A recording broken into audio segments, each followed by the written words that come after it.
Alright, Easy Robot. This is the third video. This is insulating from the back side.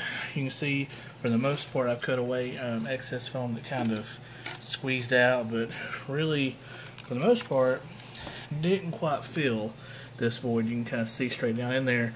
You can see some bubbles here and there, but you can see I can stick the straw all the way back in there. So basically what that means is this really isn't insulated on this side. Only probably about the first 8 inches. About 8 inches this way is not insulated. We need to go ahead and take care of that now. So I already got some Great Stuff insulator. This is the kind that's made to expand into 1-inch gaps. This just so happens to be a 1-inch gap. And we're going to go ahead and start filling that up. Now it's important to start way back in the back, okay? Otherwise all you're going to do is just cover up a hole.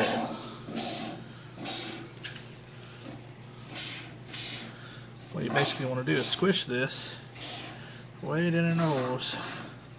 You can hear it filling up somewhere in there. Yeah, see it?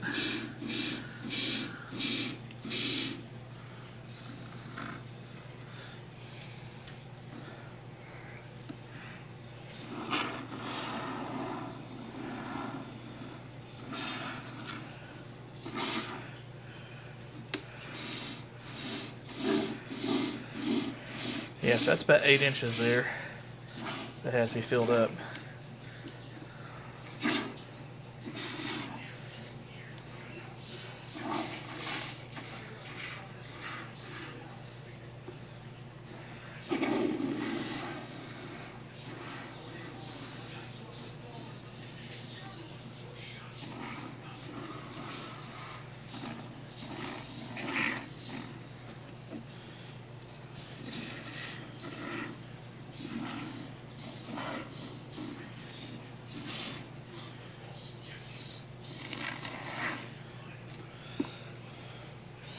Alright, so we got that filled up.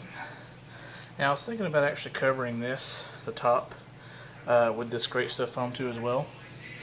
And I don't know, I'm not sure if I'm going to do that. I mean, I guess I could, but I just feel like there's better things I could probably do instead of that. But I'll probably do it anyway.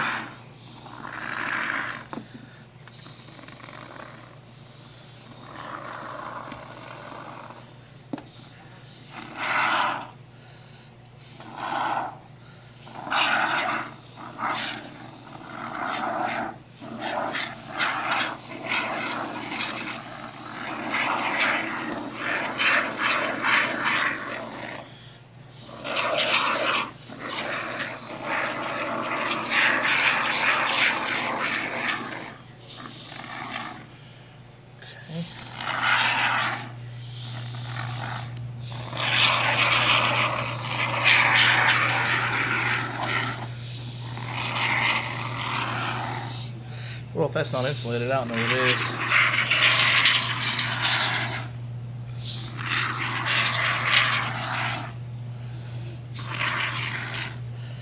All right.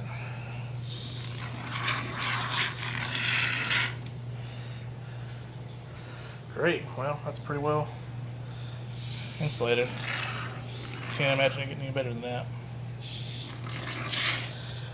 So I pretty much used up this can here. I really didn't want it to go to waste. I didn't really want to use, I really wanted to just put a flat piece of foam down on top of this, and I still might.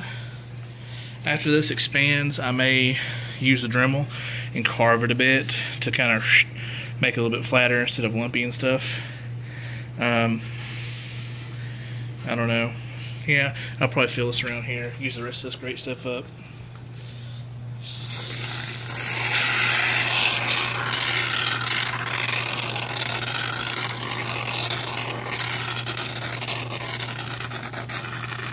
How about that? That was like the rest of it. Alright, so what I gotta do here is, this will continue to expand probably out to here. I'll just cut like a hole, and that's where the heat sink will go, and kind of trim some of this off. But that's about as insulated as the bottom's gonna get. It's probably about 2 inches, 3 inches of insulation on the getting close to the sides there. It's only about 1.5 right there at the heat sink hole right there, and it'll expand a little bit.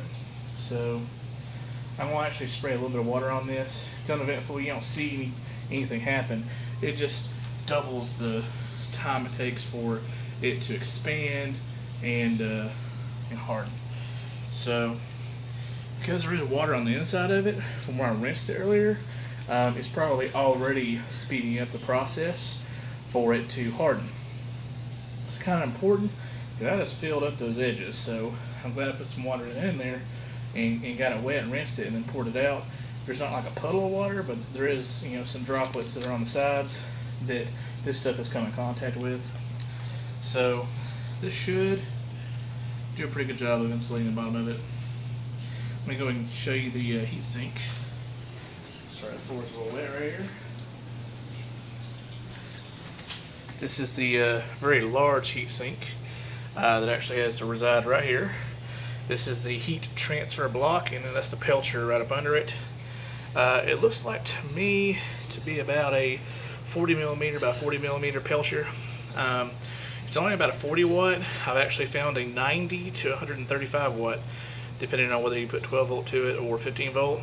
And I'm actually considering using an upverter from the 12 volt battery to raise it to 15 volts and putting the nicer pelcher on it. It only costs $9.90 on Amazon, so even if at worst case scenario I don't like it, it's going to be fine. I can switch back to the old one.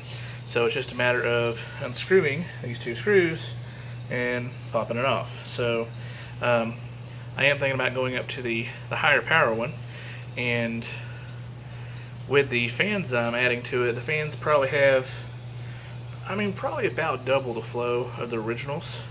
You know, they're 75 cubic feet. With upvolting them to about 16 volts, you know, they should be able to put out about 90. There's going to be very little drag or resistance on this outside one because there's no grate over it. It's the inside one that has a grate that's going to be over it, but it's also a sealed environment. So, but basically where this is going to go is right there where you see that hole. This is going to just sit right down in there, and there's going to be a fan blowing right across it. So all I got to do is, once this dries, is basically carve out like a square, somewhat, for this to just kind of poke through. You need to screw right through to the heatsink that I've already epoxied on the inside.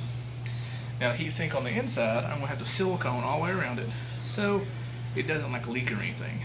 I may have to take a small straw or something like that and drill just a tiny hole, maybe an 1/8 inch, all the way through, so they'll have a drain in case there's condensation that builds up.